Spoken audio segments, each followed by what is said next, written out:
Welcome to the Brass Junkies, a podcast from the Pedal Note Media Podcast Network featuring interviews with the world's greatest brass players by two thoroughly average ones, Lance LaDuke and myself, Andrew Hitz. Today's episode features co-principal trombone of the Philadelphia Orchestra, Matt Vaughn. Matt shares stories from basic training and from his time in the Air Force Band with Lance. He also talks about his time with the Philadelphia Orchestra and what he listens for in auditions. He tells us all about it next.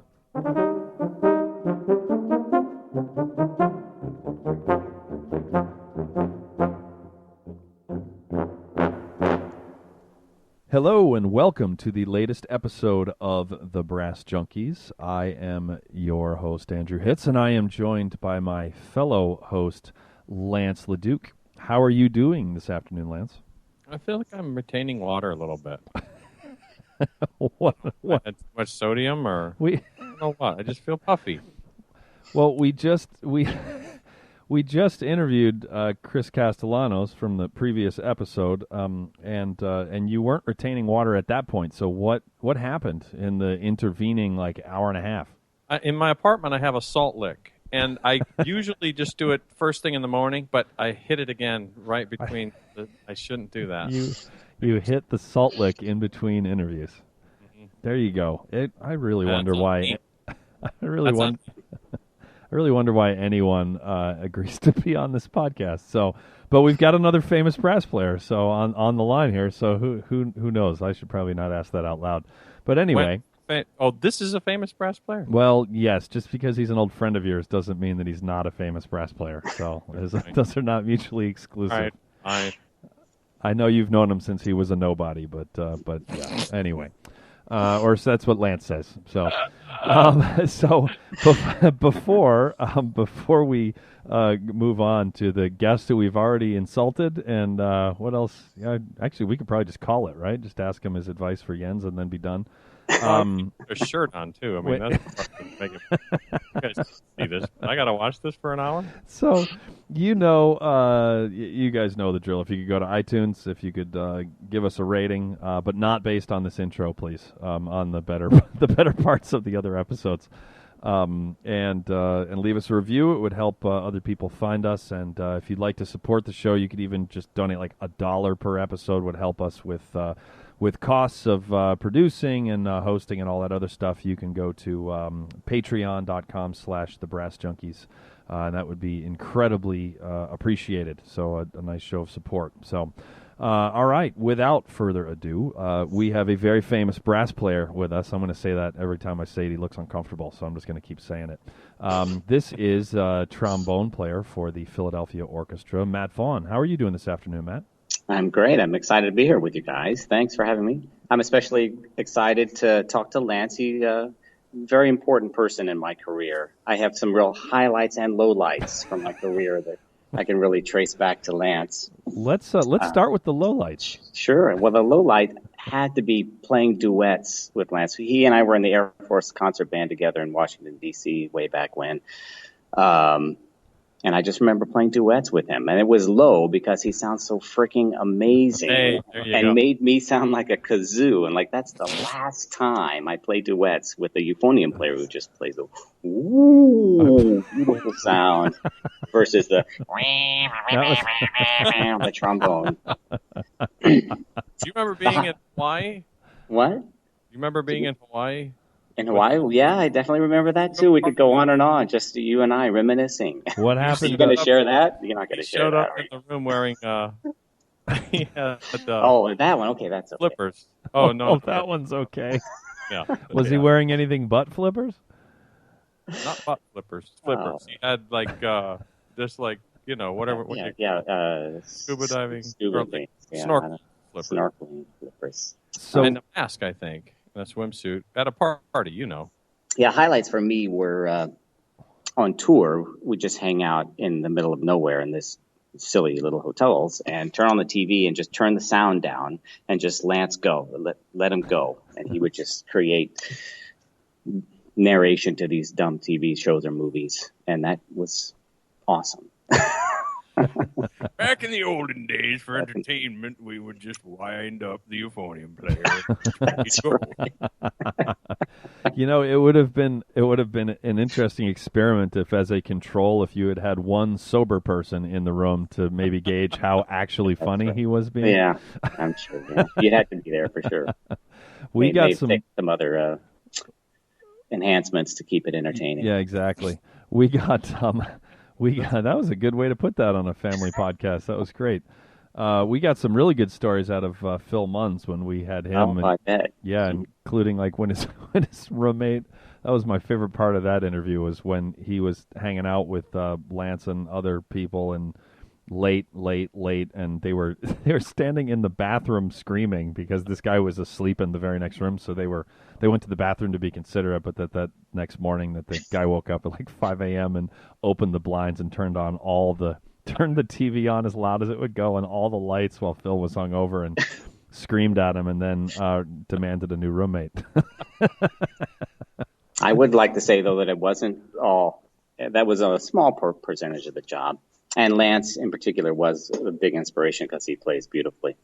And also very professional. In a job like that, it's hard to, keep perspective on what's very important. And Lance was very professional and did a great job and always had a smile on his face. Sometimes a little contrived, but he always made the best of any situation. That was an important lesson for me. I didn't want to call you a liar, but I was going to say, have you actually even met Lance? Like, yeah, he's like... Yeah, there's definitely some darkness. Here in the Philadelphia Yorkshire, we have Jeff Kerr now I sit next to all the time, and keeps things very entertaining too. But every once in a while, that darkness comes out, the real root of all of the funniness. See, Jeff was in a brass quintet for many years, so we know exactly where the darkness comes from. Embrace the darkness.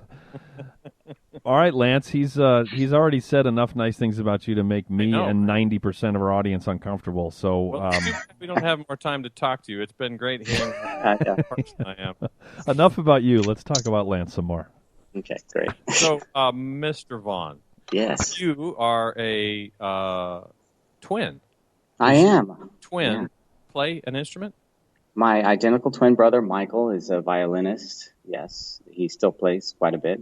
He's an excellent violinist. He's actually, I consider him to be a better musician. He was always, just a little bit higher GPA and a little bit better on the violin, a little more accomplished until now, I guess. Yeah. We were very competitive with each other. He's actually got a day gig, if you will. He works at Johns Hopkins School of Nursing in IT department. He's a high-up dean. He works a lot harder than me, but he still plays a lot on the side. And which one of you is older? I think I'm older by like 4 minutes. Yeah. That counts. But you wield that over him? I do, yeah. Listen, my man, by the end of these commercials, you're going to know what it felt like. Yeah. It's kept me humble. I was thinking about this, how having a twin brother, identical twin in particular, is humbling, because you have somebody that you see on a growing up, you see yourself in front of you, and it's rather depressing. I don't know how I thought that sentence was going to end. Yeah. Like, oh my God, look at my hair is going away. I'm such a goofball. Oh my God. He's no better at getting women than I am. Exactly. That was great. I didn't know how that sentence was going to end either, but that was a nice surprise. It just kind of got a little dark. Did you intentionally? Did you pick the instruments that you guys are on, or did your parents? How did it work? Well, it's the usual thing. I think fourth grade in our school, they brought around the instrument, maybe third or fourth grade, to demonstrate the instruments. Where was this? I grew up in Indiana, Richmond, Indiana. I was actually born in Dallas, Texas, but I grew up in Indiana. And third grade school. So I don't come from a very musical family. Oh, we certainly have musicians in our background. So my aunt was a church organist, and my grandpa loved to sing all the time. Barney Google with the googly eyes. He used to sing that song all the time. Still stuck in my head. What's that? She knew Barney. Oh, yeah, there you go. With his horse fire. He didn't play a ukulele, though. He's really missing out on something there. Yep. But anyway, they showed us the instruments, and my twin brother, actually, he was going to do the trumpet. He thought the trumpet was cool, but he had a canker sore that day, so he decided on the violin and use his fingers. And I just loved the slide. I was obsessed with that slide. I was going to play. I knew I'd end up on a riverboat cruise on the Mississippi playing Dixieland someday. But unfortunately, I'm in the Philadelphia Orchestra instead. It's a tough break, man. It's a tough break. I've done some Dixieland in my past, but a little more steady income in the orchestra. Well, all's not lost. You can, you know. It's never too late. One day. So did you both excel at it right away? Was it a thing that you took to? Yeah, well. I mean, you were obviously interested in it. Yeah, my stepfather, who I grew up with, he's like, well, you're going to do this. You're going to do it seriously. You're going to take lessons, and I'm going to make you practice 30 minutes a day. And he wasn't mean, but he was just insistent. If you're doing this, you're going to do it right. And like most students, you know, we were both super excited about it to begin with. But then you hit that wall of, oh, this is actually hard work. Wow, practicing 30 minutes. But we got over that hump and started to get good. One thing leads to another. You just, do all state band. And I think the two of us were also real competitive with each other, accomplishing things, making different groups. And we drove each other through the competition of it for grades and such. I think I hear a cat meowing in the background. Has somebody got a cat? That's it's funny. It's funny that you say that. It is not a cat. That is my almost 2-year-old son who is supposed to be napping right now, and he's in the room next door, and he's not even yelling. He's not crying. He's just going, which is really helpful. His name's Fluffy. Yes, his name is Fluffy. We call him Nicholas. That's his nickname, but yeah, his actual name is Fluffy. So. Yeah, there you go. There's Nicholas's debut. I've wondered when it was going to happen. So, it's happened. Matt, one of the really aggravating things about you is how well you play the euphonium. You've said nice things. Oh, really? That's my turn. I just did that yesterday. I did a brass quintet gig, and they asked me to play trombone, but I dragged the euphonium along just for variety's sake. It was for a retirement community. I think people love to see that diversity. Even if I'm fumbling all over it, it's nice to switch it up. What we're going to play with a really good sound on the euphonium. A lot of your compatriots that go from that direction to the euphonium play. They don't adjust their ear, so the euphonium playing doesn't sound as much like a euphonium player as it does when you do it, or Pete Sullivan here in Pittsburgh. Same kind of thing. Interesting. I just spend a lot of money on a good instrument, I guess. That must be the secret. It's the mouthpiece. The mouthpiece, yeah. I'll my chops. So you go through high school, and you end up going to which university to study the trombone? I went to Indiana University to study with Dee Stewart there. Dee Stewart was trombone player in the Philadelphia Orchestra for many years, and was a big influence on me there in Indiana. When I was in high school, I was a little bit clueless about the music business. I knew I wanted to do music. I loved it. And I didn't even realize what a great school I had right there in the state, and the in-state tuition, and what a great deal I had. I applied in some other schools, some other great schools, but very luckily ended up right there in Indiana. And I loved it. Great 4 years undergraduate. I did performance undergraduate. Started taking auditions when I was in school and had some success, but I started a master's. I decided to go into music education because I love teaching, and I did about a year and a half working towards a master's in education, which was an intense at Indiana. At Indiana, and actually, when I finished my undergraduate, it was a decision whether to stay at Indiana and pursue education, or I was accepted into the San Francisco Conservative Music to study with Mark Lawrence, and Mark Lawrence was one of my heroes and somebody I really wanted to study with. But it came down to practical matter, expenses, and also, I'm always kind of been one of these pragmatic guys, and didn't have high expectations that I could make it in the business because it's so hard. So I wanted to take kind of a practical route, and I love music education. So anyway, that worked out. A year and a half in masters. Then I won the job with the Air Force Concert Band and went to basic training. I had a nice full scholarship to go to Aspen that summer, but they made me go to basic training instead. I'm still bitter about it. Nothing like San Antonio in the summer. Yeah, it was great. Oof. Did you play in the drum before?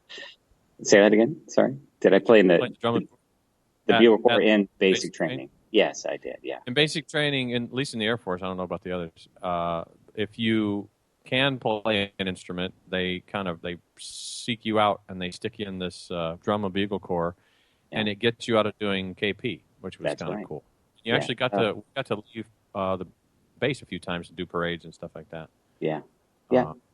It was good. There was a chance to keep playing a little bit.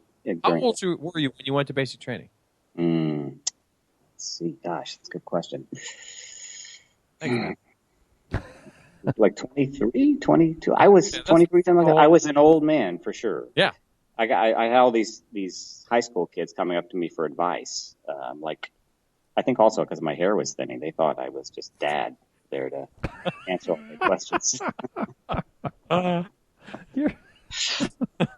I do remember I was, when I switched, my first group, you start out in a regular unit or squad. I don't even remember now what they called them before I transferred to this bugle corps squad, which I think was a mistake. I mean, it was great to play, but the TI in charge of that group was just crazy, and it stayed awful the whole time. My first TI guy he was missing a finger and kind of a tough guy, but he was he was really kind of funny and cool. He wrapped a towel around my head once and made me pretend to be Mother Teresa for just to have a good time. Wait. He had 9 fingers. Was it just the two of you in the room, or were there? No, all of us. I had not. They bring all the laundry. It's marked with our serial number, and you have to find it and run to a corner and hide and iron your clothes. And I had missed some towel, so get over here! You're Mother Teresa. Go bless everybody in this squad. Go.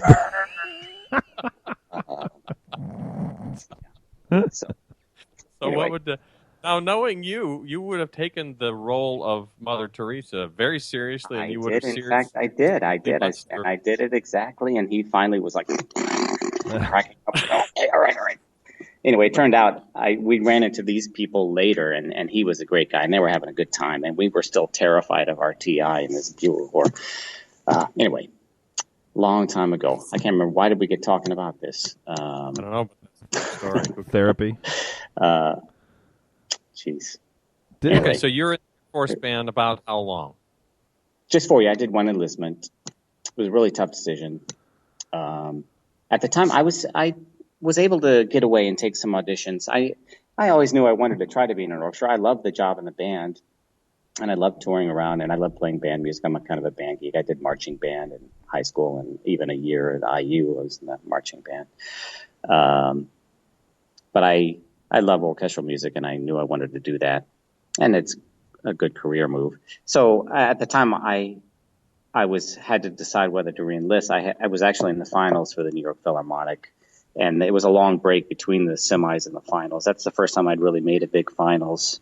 But I had to decide whether to re-enlist before the finals, and the other two finalists were both Juilliard students, so I had no expectation that I was going to win that job. But it was a good sign that, well, maybe I can do this. So I took a chance and didn't re-enlist. I didn't get New York, of course, but it wasn't long after that I won a job with the San Antonio Symphony. And I played 2 years in the San Antonio Symphony before winning a job with the Philadelphia Orchestra. And I've been in Philadelphia, I think it's like 16 years now. Wow. Boy, oh boy. In the same position the whole time in Philly? Well, I started out as an associate principal. Mitsan Haros left the orchestra for 2 years to go play with the Los Angeles Philharmonic, and I was acting principal during that time, and he's since come back, and the last 2 years I've been co-principal. Gotcha. Well, let me back up a second. So you go to you go to San Antonio for basic training, and then you go, your mother Teresa, and then you go to DC, and you're there for 4 years, and then the next professional gig you have is right back there. What did that occur to you? I mean, what were your thoughts about going back to San Antonio in a very, very different role? Yeah. I mean, when I was in San Antonio for basic training, it wasn't like I was really in a normal. You could have been on the. I mean, I could have been on Mars. I had no. I think we did get away once to go see a hockey game in San Antonio, but yeah, I just remember the heat. It was a completely different experience. And my wife's sister lived in San Antonio at the time, so we had family there. It was nice to. I had a great time. San Antonio was great. I mean, the orchestra is very good. They certainly have their ups and downs financially. Artistically, it's, a mix. They do a lot of pops there, and some of it good, some of it not so good. But from a job standpoint, it was great. I saw my wife was a teacher there, so we put together a reasonable living. But I knew I didn't want to stay there long. It was good motivation to try to win a little better job. And this is because I've known you as long as I've known you. We had Jamie Lipton was a guest, I don't know, 8-10 months ago. I don't know if you know Jamie, she's a euphonium and tuba player, primarily a euphonium player. And she has the greatest distance between her perception of herself and her abilities as a musician and a teacher and a performer, at least from what I can tell. And whether down deep there's a different sense of that than she shows, I don't know. She's very, very self-deprecating and is the first person to find fault with herself. And not to the same extreme, but you have that same proclivity where I just don't understand. As your friend, I don't understand how you don't. Not that you need to be like a trumpet player, but you just seem to be more insecure about things that fall out of your horn seemingly effortlessly than anybody I've run into. And, wow, it's a problem. Indiana, is that Midwest? Yeah, that's a good question. I mean, I usually face the opposite thing. Yeah, It's a problem, honestly. I mean, it is who I am, and I've done plenty of reading on. I do find like psychology reading and trying to mainly for my sake, but also for helping teachers helping students trying to understand person's psychology and their self view. I'm definitely a big introvert, and it probably comes from my background. My family is pretty conservative, Midwest. A lot of religion in my family, and I grew up in the church and with the teachings of Christ and putting others' needs first. So the Teresa thing was sort of a natural outgrowth. Yeah. So yeah. Now I don't want to go down that road too far and get into it too deep, but I think I am very grounded. It is a problem and that's something that I've worked very hard to overcome in order to be successful, because you really do need to have a certain self-confidence and a certain, you have to get out there and do it, and for me, like taking auditions, a big step for me was pretending to be Joe Alessi. I couldn't go out there and be me because it's just unacceptable. But I could act and pretend to be somebody else and really lay it down. And just getting over those mental humps is a big deal. I just read a book recently, No More Mr. Nice Guy, somebody turned me on to. I have some problems with the book, but it's a little scary how well it knows me. And being a nice guy is great. And, we all like hanging out with nice guys, but it can also be a problem. And with students, that's often you have students who come in, and typically at Curtis, the students who come in have always been really great and have a very strong self-esteem. Not always, but they don't need much help with their confidence. At Temple, teaching here, often I get students who are very talented but are really hard on themselves like me. And the biggest thing for me is to work with them on developing that self-confidence and really taking a chance and putting it out there and not letting their their hang-ups hold back their potential. Is it a situation where the good news is that because of the way that wiring happens, that it forces you to have this incredible work ethic to try and overcome this or exceed any limitations you may see or weaknesses that you have? But then on the other side of it, there's just never a payoff. It never ends. Is that kind of what you're talking about? Yeah, it's depressing. Well, I just remember, I have little glimpses of things. I remember how hard you worked, and I guess I knew you were getting ready for these auditions, but I just remember you practicing you were just a practicing guy. You were a practice guy. And wow, man, I don't. I've had times that I did and times that I didn't, but. Yeah, I'm up and down. I'm not. I've seen guys who are practicing guys, and I'm not really one of them. I have my ups and downs, and I think that's healthy. I think students, certainly in these days, students who are studying performance in particular, or even whatever, education performance, whatever you're doing, when you're a student and you don't have family and kids and responsibilities, you really needs to be a time where you're hitting it hard. And I think it's hard these days. There's so many distractions. I have to deal with this with my own kids. Thank goodness we didn't have, if I had the phone, when I was in college, forget it. I wouldn't have gotten anything done. I say that all the time. Yeah, it's incredible how there's 19 ways that any human can get in touch with you.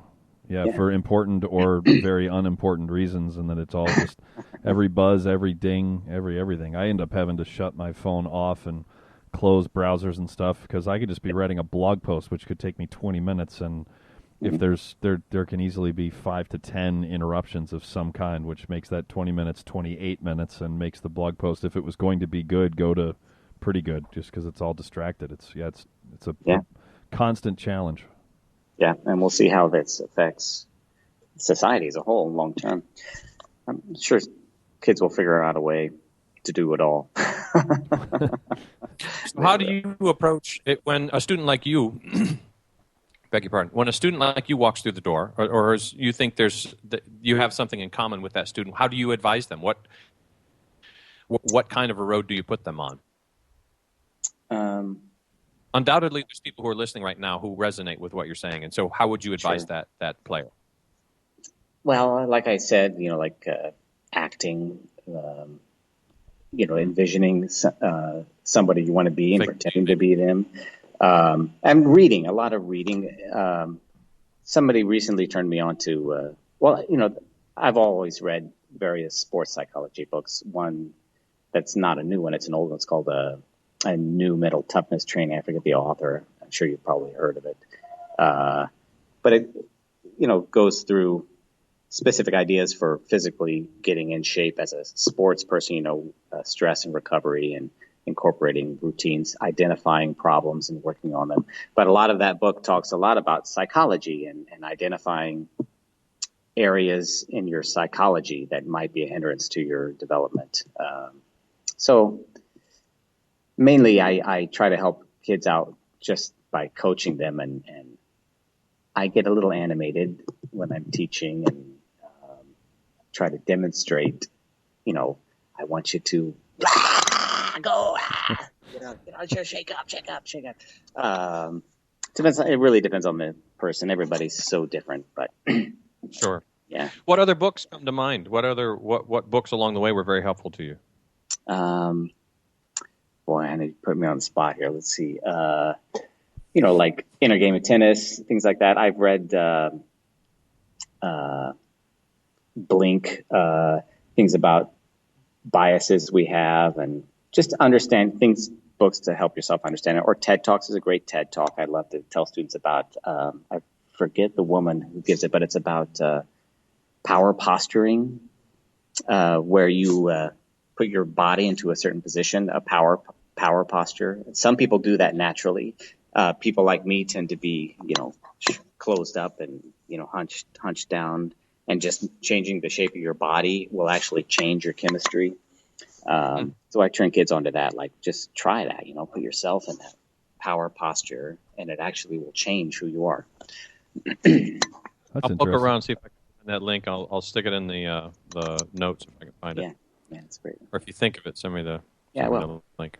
So, go ahead. We started the interview a few minutes late, and that's because you were sitting in on auditions. And so I was wondering if you could tell us just a little bit about that process. Like what instrument was being auditioned today, and not specifics about who did what, but just Sure. kind of a look behind the curtain of how that goes down.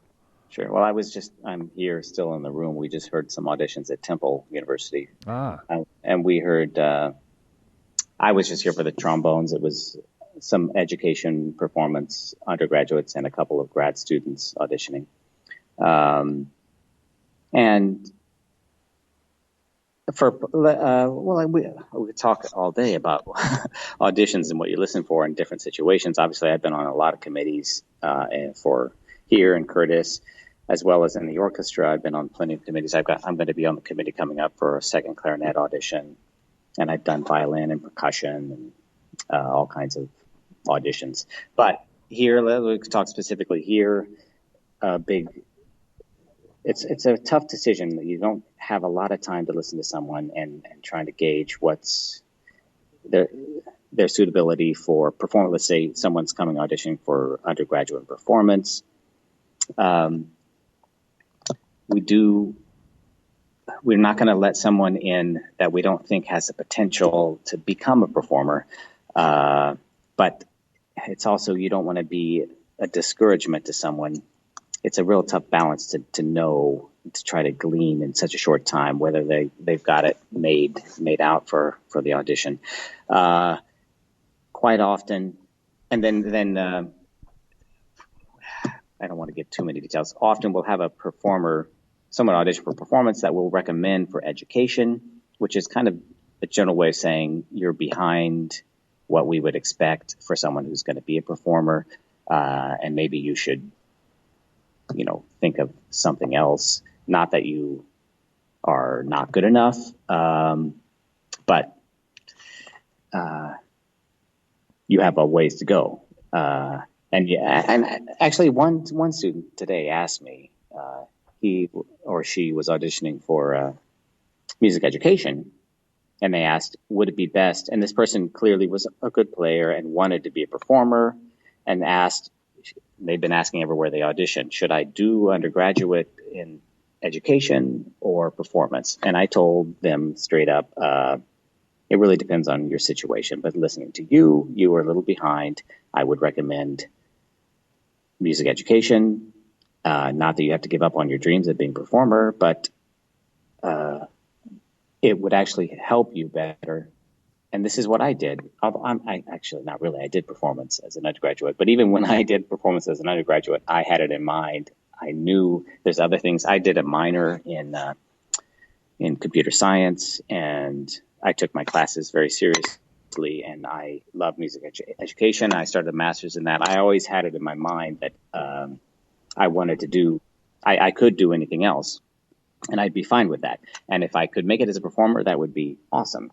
But if I didn't, it's not the end of the world. That's always been my take. And I think for most people like me and a lot of students like this person who asked, that takes the pressure off. It kind of relieves this insane pressure that you have to be, make it into the Philadelphia Orchestra to be a success. And by relieving that pressure, it actually makes it more likely. And for me, my successes in auditions have mostly come when I am not too obsessed about it. Not everybody's the same. Certainly a lot at Curtis, we get students who come in who are just like, I am going to make it, and I'm going to focus on this, and everything else doesn't matter at all. I don't care about grades. I'm going to be a trombone player. And then quite often they are successful because they're so confident and nothing's going to stop them. So, but boy, it's a tricky thing though, because it's one of these things where you, not black and white, but you can't succeed if you don't have that sort of drive and determination and confidence. Mm-hmm. But at the same time, if all you do is that and you don't develop any other skills, then you're really putting yourself pretty far out on a limb if it doesn't pan out the way you want it to. It could be a thing as simple as timing. It could be an injury. I mean, it wouldn't necessarily be that they didn't have the talent or the ability to work hard enough, but they're ready to rock and roll, and then there's just no gigs available. The audition cycle is in such a place, so it's a funny spot for especially. And I've listened to lots of tuba auditions, and I remember through rounds and rounds of tuba auditions how everybody's pretty darn good. Wow, there's a lot of good tuba players out there, and there's so few jobs. Sorry, Andrew. No, I'm glad I got one when I did, and that now I'm not looking for one. Yeah, you're right. It's a math issue, and not that there's as many tuba players as violinists. Of course, there's not. But how many violins are there in the Philadelphia Orchestra? I don't think that there's 24 times as many violinists as tuba players. I mean, just the math is it's really, really, really hard. And auditions it's funny because auditions are a crapshoot, yes, but there's people like you who win a bunch of them, and you're phenomenal. And there's people like Carol who win, and she should have. I mean, so it's like, it's not really a crapshoot, but it's just when there's so few chances to get good at them, boy, it's hard, and it's a preference thing. And I have a friend who I won't name the friend, and I won't name the orchestra, but he came. He was runner-up. Was sometime within the last 10 years of a major audition, and he got feedback, as you always try to do if you don't win. So you don't know this because you always win, but but if you don't win, then you try and get feedback if you can. And the feedback he got from one person on the committee was that it was basically a toss-up between him and the person who won the audition, but that the bass trombonist in this orchestra had a pretty dark sound, and that the other the person that actually won the audition had a little bit of a brighter, not in a bad way, but a little bit of a brighter sound than my friend did, and so it was just a better match with the bass trombonist that they had in the opinion of the committee, which is starting to get real inside baseball and specific. But this guy was not telling my friend that he needed to change his sound. He didn't even say that he preferred it. It was just kind of for that situation, which is all understandable, but then with how few gigs there are, it's just like, it's just brutal to hear, to get that close. And he's making just as much money from that orchestra as I am this year, which is none, so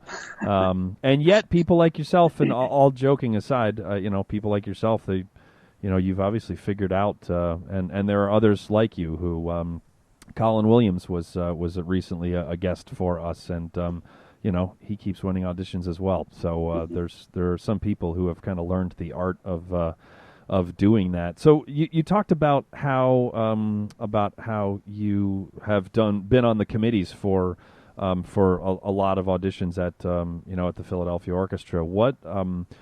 How does that work? Because you said you've been on violin auditions and things like that, and you're a trombonist. So what does the typical committee look like for an audition like that, and what's the process? Yeah, well, I'll say in the Philadelphia Orchestra, let's say there is a violin audition. Or the second clarinet audition coming up, the clarinet section will be involved, of course, and then they'll have. I think I'm going to be representing the brass, and they'll have somebody from the woodwind section. Usually there's a concert master part of the audition. And the committee will be, 6 to 8 that hears all of the rounds. The music director comes in for the final round. So, and we all have equal vote. That's important to note, that you're not just trying to make, the trombone players happy on the committee. You have to convince the oboists, too, that you're the person for the job. It's my biggest advice to anyone, no matter where you're going, is to just do what you do. I think that's where I've gotten in trouble in any auditions is, trying to second guess what I think the committee wants, and then I'm not really being true to what I want to do, and that's faking. That's not going to make a great impression. So, even if you think that the orchestra is going to be looking for, a certain type of crazy loud playing, but that's not your forte, don't try to do that. Just do what is your thing and bring what you have to offer to the audition. And, certainly on the committee, there's often disagreements about what they're looking for. And we don't have to get into all the nitty gritty, but for me, one audition I listened to was percussion audition in our orchestra, and the percussion section obviously was all there, and they ran the audition, and they were obsessed with the Philadelphia Orchestra cymbal. I'm going to get in trouble here. The cymbal playing. We have a tradition now. I don't even know the technicality, but a little ka-ching to the front of the cymbal playing. They were obsessed with this. I'm like, I don't know. Anyway, that didn't end up being a factor in the audition, but it just cracked me up. Versus the rest of us are like, can they play in time? And Little stuff. Yeah, there's a lot of dynamics in auditions. Her groove sucks, but man, that ka-ching on the cymbal was, yep, you're in the finals. Right. It's the old joke: 2 drums and a cymbal fall off a cliff. Ba-doom-ching.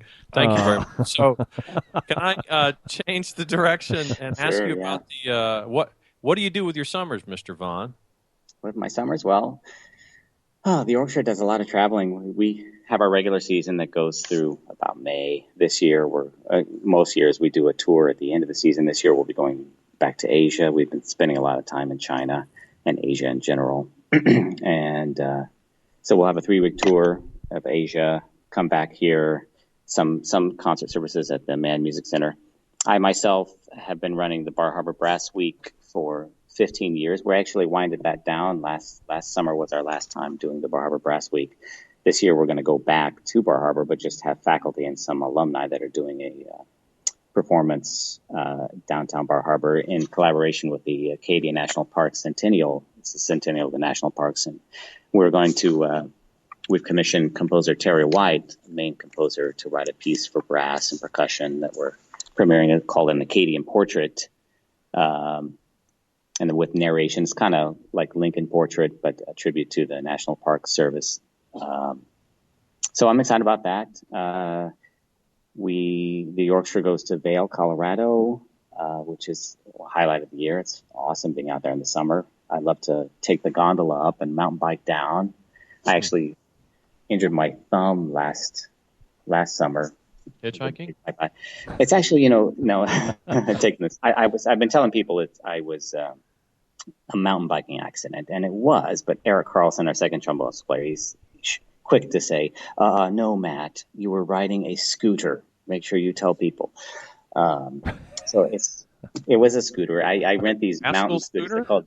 What's that? Yeah, it's a Diggler. It's like full suspension. It's got disc brakes and everything. It's awesome. All right. And it goes faster. It doesn't have any gears to get in the way. So I go screaming down the mountain. I love to go by these mountain, the serious mountain bikers. And I was showing off and wiped out and really did a job on my thumb. It's getting better finally. I used to joke, but people say, you can't do that. You're a professional musician. You can't be mountain biking. I'm like, well, I could play trombone with like 2 stubs, or I could just hook the slide to my toe. Duncan did that. My son did that with his foot. Oh, really? Nice. That's a polite way, by the way, of saying I have tenure. I can mountain scooter if I want to. I have tenure. So we do that, and then we play in Saratoga, New York. We have a 3-week residency there with the orchestra in early August, and then we're off for a little bit before the start of the next season. Our schedule tends to change now and again. We've done other summer festivals and gone up to Canada some, and it's great. I love it. It's a nice variety. Have you done much solo recording? Are you looking at doing any of that, or what's? Hey, I found a good one. No, I'm doing a fair amount of soloing. I have a recital coming up, actually just for kids in town.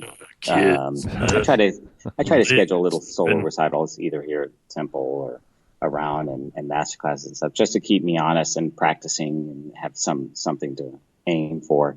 I do have lots of ideas, lots of projects I want to do. And we could talk all about work and life balance. That's the challenge for me at this point in my life. Yeah, you got 2 awesome sons.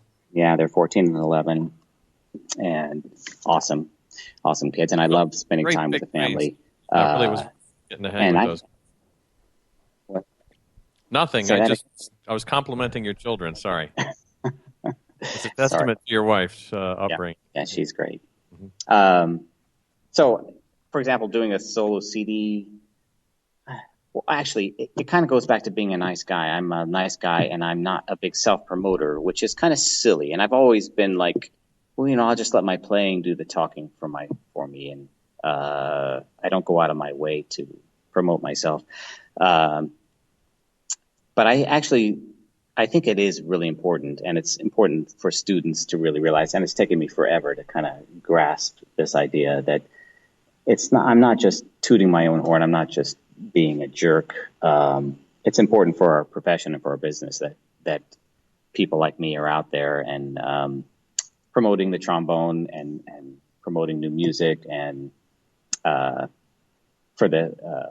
my sake and for the business sake, and also to keep myself out there for the sake of getting good students.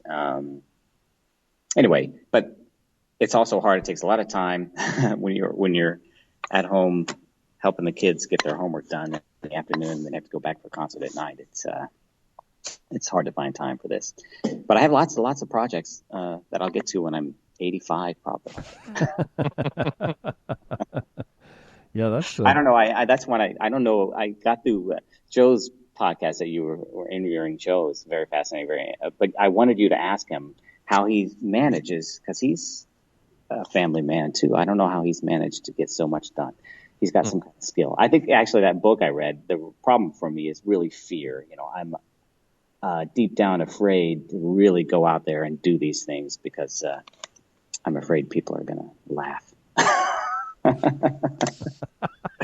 I love. Anyway, yeah, that's my psychology. Since this is only an audio podcast, you can't see that Lance, who is Matt's very good friend, is just shaking his head in disapproval. Like, man, you're one of the best trombone players in the world, and it's great though. It's really honest. It gives some of the rest of us cover that are feeling the same way. It's fear is. I heard a great quote that I won't get right just the other day. Just something about how when people are experiencing fear, it's hard to really. It's hard for anything else to take hold. Other than fear. And it starts to affect decisions and or lack of decisions. Inaction. There. Yeah, etc. So we kind of all. We all wrestle with that for sure. So, I'm sure that you've heard about Jens Lindemann's chop problems.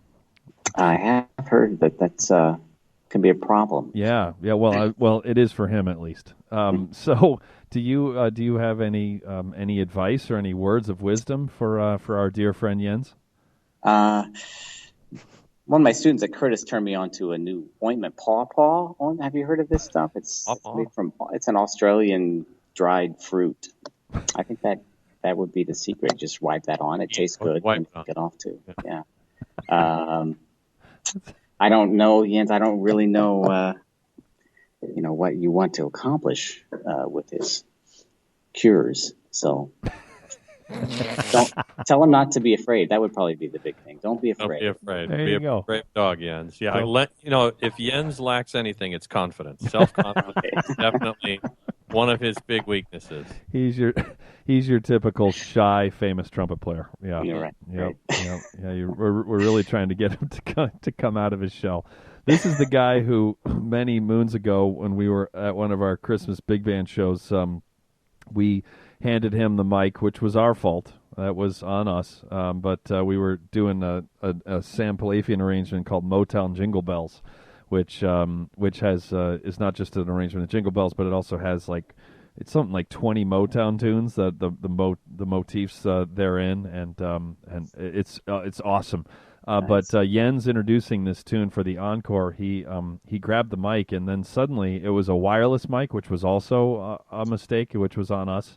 Because he then jumped off of the stage down into the crowd, and before the tune even started, he suddenly just went from speaking like Jens to speaking like an evangelical preacher, and he's screaming at the audience, and he started sprinting up and down the aisles, flailing his arms around, and it was we need him to be less afraid. We might need him to be more afraid too. You had a tambourine player. Yep, that's right. That's right. There were a couple of healings. He cured a ham, as a matter of fact. Wow. But people love it. They love it, don't they? Yep. below that stone. Yep, they do. It's just too bad about his chop roll. Oh goodness! All right. I did a show at Cedar Point one summer with my pants down. I think that's about it. But I was hidden behind a screen, so it wasn't quite. It was just for the entertainment, behind the scenes entertainment. There you go. That's all right. Well, that's I bet you that's going in the show description right there. Yeah, that time. Bolero, what were you playing? No, it's show tunes. I was on stage. That was a joke, Matt. Oh, sorry. That's next level if you got the Stones to be playing Bolero with no pants on. Yeah. I think that would be the secret to really. Dude, I heard Matt play Bolero, and I don't need to hear anybody else do it again. I get that we're friends, but I was sitting out there, and it was just this. It was for a bunch of college students, and the orchestra's playing, and we're playing whatever you're playing, and all of a sudden your solo hits, and I mean, actually, part of the problem is I have known you so long, and I'm such good friends with you, and we just bust each other's chops constantly. And I was just, as the Brits would say, gobsmacked. I never heard anything like that. I didn't know. I swear I never need to hear it again. That's how that tune goes. I was just overwhelmed with it. And you knucklehead, you won't take the compliment. And then for the next day and a half, 2 days, I'm there. Every person that we saw in the orchestra stopped you and told you how good it was. And your wife asked me how good it was because she knew that she wouldn't get the straight answer out of you. So buck up, buddy. Okay. Get into some therapy. Hey, listen, I've come a long way. At least I'm just saying thank you and saying, like, oh, stop it, shut up, I don't want to hear that. Get into therapy and take credit for it. This is, we actually, now. Sorry. Matt, this is when we should tell you that I haven't even recorded this. This isn't a podcast. This is actually an intervention. So, we just, Lance just wanted to talk to you. So, super. Appreciate it. Big brave dog. You're big brave dog. Yes, I can. Yes, I can. I could send you. Do you have a website or any place we should send people before we? My website is pathetic. It's another project, so I'm not even going to send you there. Pathetic.com or it'd be Gov, wouldn't it? Yeah. Just stay tuned. Maybe someday I'll get my act together. Pathetic trombone player. Just ask him.net. And he is on. You can hear us. He is on Twitter. He tweeted in May, and then. He also tweeted in June of 2014. I forgot my password. I can't even get back on there. That's the problem. Technology. I remember it's I suck, but the I is one. One suck. Oh man, that's that's really funny. It's done. Yeah, I think so. Yeah, Matt's laughing, but kind of he's also ready for this to be over. So, but luckily, isn't it, Lance? Isn't it annoying when you hear someone who's as good a friend as Matt is for you when you hear them play something like Bolero that well? Whether they accept the compliment or not, it's just kind of annoying when I hear. I wasn't ready for it. I wasn't. I mean, I didn't think it was going to suck. I didn't really even think about it. Right. And then it came out, and I was like, "Holy moly! Wow!" And I'm looking around at the other college students, and they're like, "Hey, you look cute. You want to go with me?" Exactly. Like, oh my god! That's what takes me down to earth. Because yeah. Did anyone else just hear my stomach growl? Yeah, that's the things that they're thinking. All right. Whatevs. All right. Well, thank you so much, Matt. This was great, and it was good to hear some. It was great to hear some old Lance stories. We'll hear the rest of them here after we hit stop. But you did a good job of weeding through so that we only got the ones that we should hear. So, which is not that easy. I understand. So, okay, that will do it for another episode of the Brass Junkies.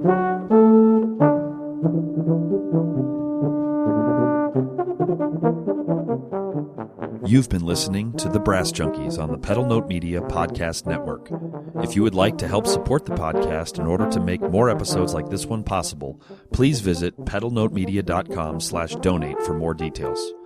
Also, be sure to check out our latest recording, The Brass Recording Project, at brassrecordingproject.com. The Brass Junkies is produced by Austin Boyer and Buddy Deschler of the Fredericksburg Brass Institute.